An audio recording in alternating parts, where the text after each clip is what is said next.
I'm going to hit lobs this morning. I'll try and talk through what I'm doing while I'm hitting those lobs. I made detailed videos on how to hit lobs well. I'll put links to those videos in the description box below. Go watch those videos.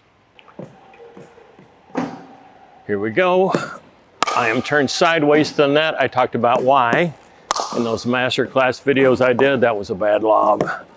Go watch those, and this will make more sense. All right, left hand's out in front, trying to feel where this ball is. If I can use my left hand to feel where this ball is, it tells me if that ball is short or deep, left or right, and I need to move. I'm trying to put my hand out by this ball. This ball's coming in high, probably because somebody else lobbed. And I'm trying to run their lob down and lob back. If you're gonna lob during a game, you really need to practice these. Trying to lift these balls up high. Benefit of that is the higher the height is that ball comes down from, the more speed it gains as it comes down. Makes it harder for them to hit it overhead if they can get back there and hit it overhead. Any spin that's on the ball will be exaggerated when it lands because that ball is coming almost straight down. And so the spin kicks a little bit harder when that ball lands if it's coming from that high of a height. Now if I hit this ball short and it lands in no man's land, or it comes down in no man's land, if it's coming down from that height, ball's moving a little bit faster, so even if I don't hit this lob well, it's coming down from such a height that it's faster, and they may miss-hit it or not hit it as well as they would hit a ball that came at them from a lower height. I didn't move very well on that one.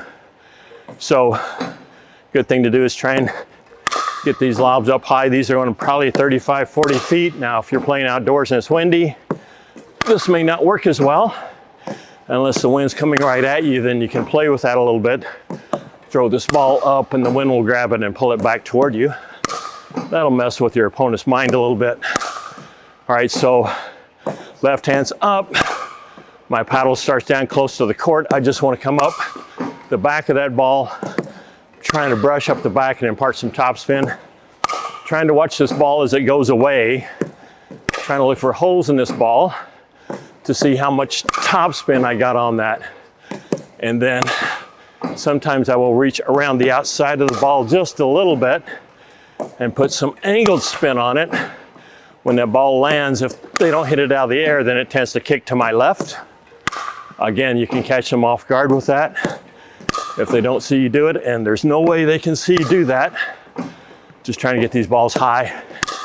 If you're gonna lob in a game, you really gotta practice these.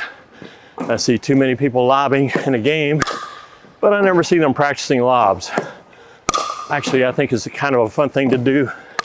I've got these balls coming out of my machine at a rate that I can see where that ball lands and still have time to get ready for the next ball and try to make an adjustment on what I did wrong at that previous ball if it wasn't where I wanted it to be.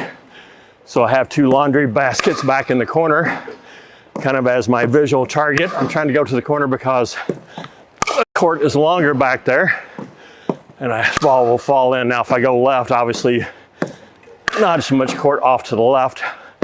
That was a bad lob, that was a bad lob. But I want that visual target. I can hear if that ball hits the basket, and that's going to tell me I'm close to having that ball go long, and I don't want it to go long and throw up a deep lob and just give away that point.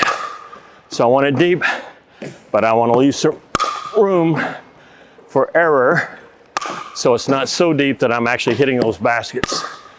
If it does, it's okay. If I see that ball come down near the basket, but I don't hear it hit, I'm going to assume it went long and out of bounds. And so I've got to fix that on the next shot. So the good thing about drilling is I get another ball in 2 seconds or so, and I get a chance to fix what I did wrong. In a game, you don't get that opportunity. It could be that you don't get that same ball again the rest of the day while you're playing. And so that was ugly. But now I get a chance to fix that. All right, that's better and better. So keep correcting. trying to throw topspin. You can go down the middle of the court. Makes it difficult for them to run down because they've got to take their eye off the ball if they're going to run. And then if they run straight back, they have to try and reacquire that ball visually. And usually they run straight to where that ball is going to bounce, meaning they don't have an angle to hit. And what they should do, ideally, run away from that landing point a little bit and then circle back to where that ball is bouncing and give themselves an angle to hit that ball. So going down the middle while the court is shorter can be a good strategy if you can get them running back. Now, anytime you throw up a lob and you see them turn their back and run, that is your cue to get up to the net, expecting that they're going to hit a weak ball back in return. If they're smart, they will lob that ball back if they can. So run up to the kitchen line, get ready, and then be looking to see if they're going to throw up another lob in return. And if you can read their body language and be prepared, you can already get a head start on coming back to hit the lob that they threw up. So read their body language. If you hit this good lob and it goes deep, and you see them turn their back and start running, that's your cue to hustle and get back up to the kitchen line and expect a weak ball from them, or read their body language and see, are they going to lob back and be ready to come back and get their lob as well. Hope that was helpful.